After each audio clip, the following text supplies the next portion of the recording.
नमस्कार, मैं एम.के. गंगोत्री स्वागत करता हूं आप सभी का मेरे YouTube चैनल पर। क्वेश्चन ऑफ द डे में आज हम लोग देखेंगे टाइम एंड डिस्टेंस का एक बेहतरीन क्वेश्चन। सबसे पहले क्वेश्चन पढ़ेंगे, उसके बाद समझने का प्रयास करेंगे।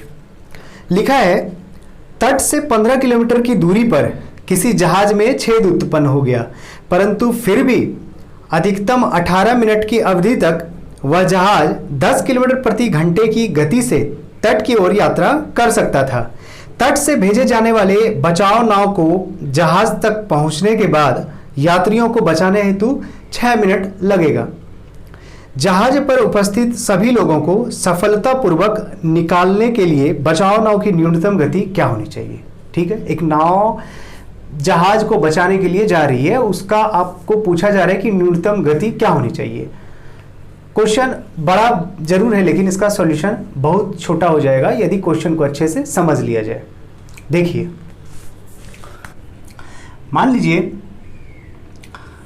ये एक जहाज है, ठीक है, जहाज है जिसमें हो जाता है एक छेद, जिसमें हो जाता है एक छेद, और ये तट से 15 किलोमीटर की दूरी पर है। इसकी दूरी कितनी है, ये मान लीजिए तट है, तो यहां से इसकी दूरी 15 किलोमीटर है।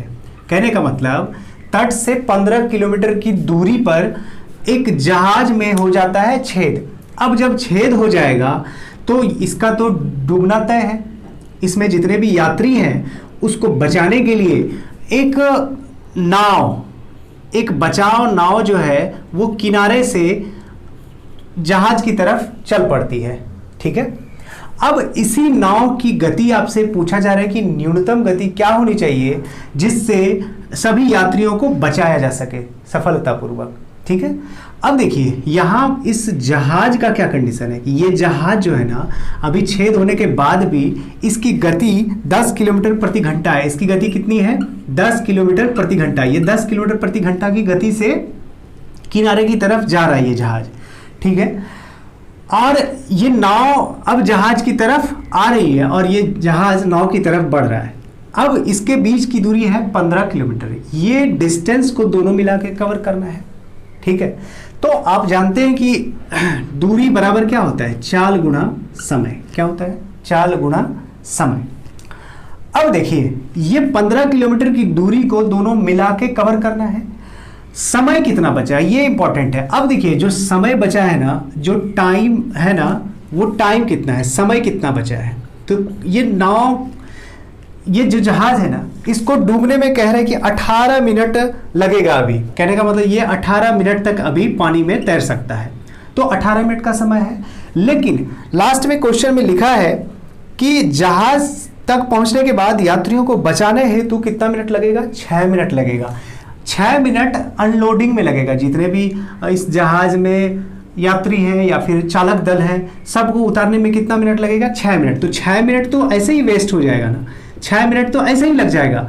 तो इसका मतलब 12 मिनट का अब शेष समय पर्याप्त है, मतलब 12 मिनट समय बचा हुआ है। अब 12 मिनट में इस नाव को इस जहाज तक पहुंचना है। कहने का मतलब कि यहाँ से यहाँ तक, यहाँ से यहाँ तक जो 15 किलोमीटर की दूरी है, यहाँ से जहाज भी इस तरफ आ रहा है और नाव भी इस तरफ जा रही है, तो दोनों जहाँ मिलेगा उस मिलने का जो समय होगा वो सिर्फ अपने पास कितना है, 12 मिनट। क्योंकि 18 मिनट में तो ये जहाज डूब जाएगा, 6 मिनट निकालने में लगेगा, तो 12 मिनट में पहुंचना है। तो दूरी 15 किलोमीटर। देखिए अब रिलेटिव वेलोसिटी काम करेगा ना यहाँ पे, रिलेटिव वेलोसिटी।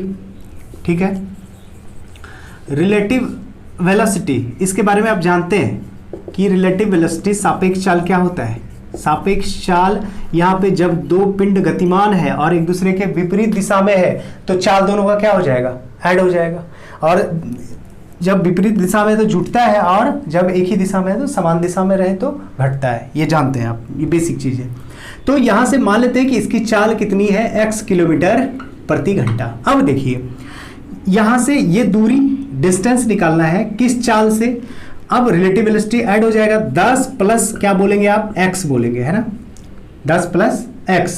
इसका चाल अभी भी है ना जहाज का 10, और इसका कितना, x किलोमीटर प्रति घंटा मान लिया मैंने।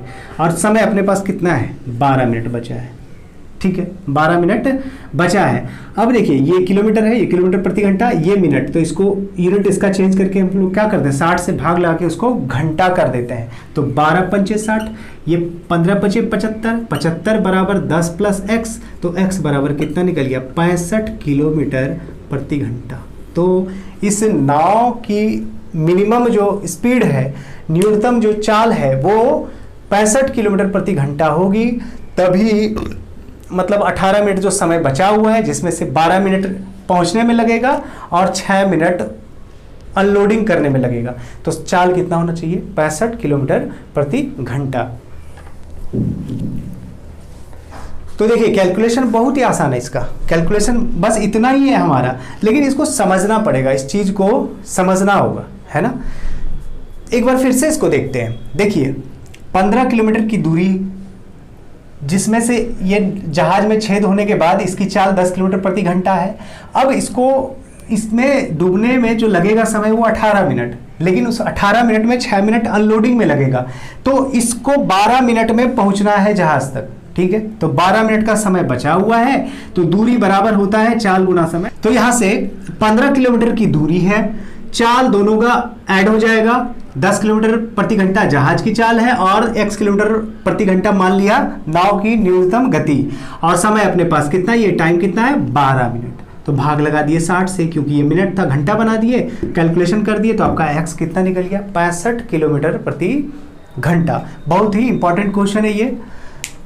तो एक क्वेश्चन और इस पे करते हैं, तब क्लियर हो जाएगा, है ना।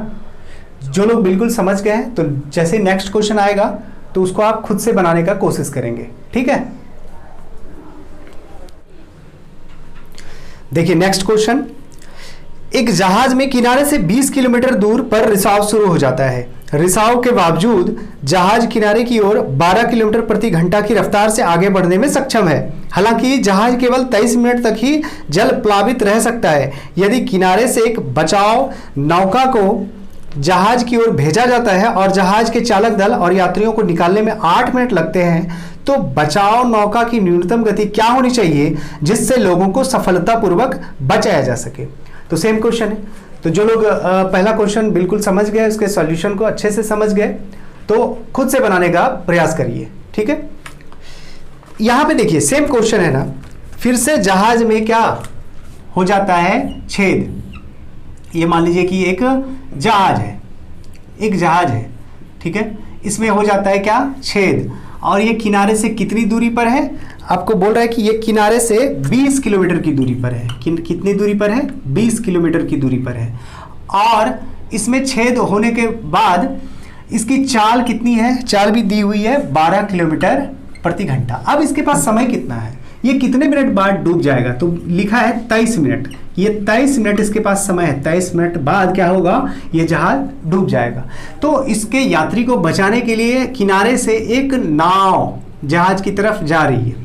अब इसी का चाल आपसे पूछ रहा है कि इसकी चाल बताइए कितनी है। तो माना x किलोमीटर प्रति घंटा न्यूनतम चाल है, समय कितना है 23 मिनट, लेकिन 23 मिनट पहुंचने में लग जाएगा तो पूरा डूब ही जाएगा।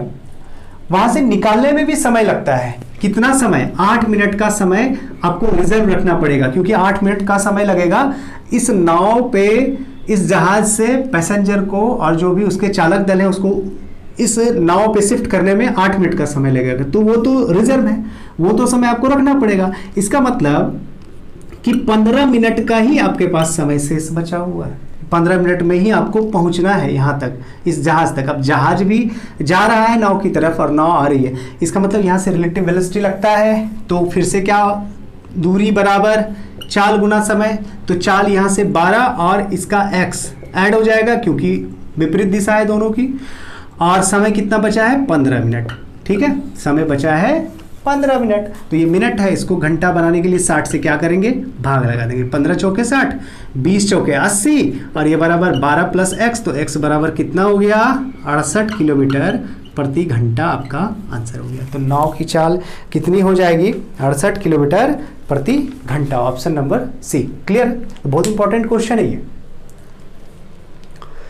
तो सेशन यहीं पे एंड करते हैं, मिलते हैं नेक्स्ट वीडियो में।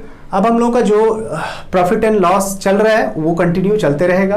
कुछ पर्सनल रीज़न के कारण अभी रेगुलर नहीं मिल पा रहे थे आपसे, तो वादा तो नहीं करेंगे लेकिन प्रयास ज़रूर करेंगे कि अब आपसे रेगुलर मिलते रहें, आपके लिए वीडियो लाते रहें नए नए टॉपिक पर। तो अभी प्रॉफिट एंड लॉस जो हम लोग का चल रहा है उसको कंटिन्यू करेंगे, फिर नए टॉपिक की तरफ बढ़ेंगे।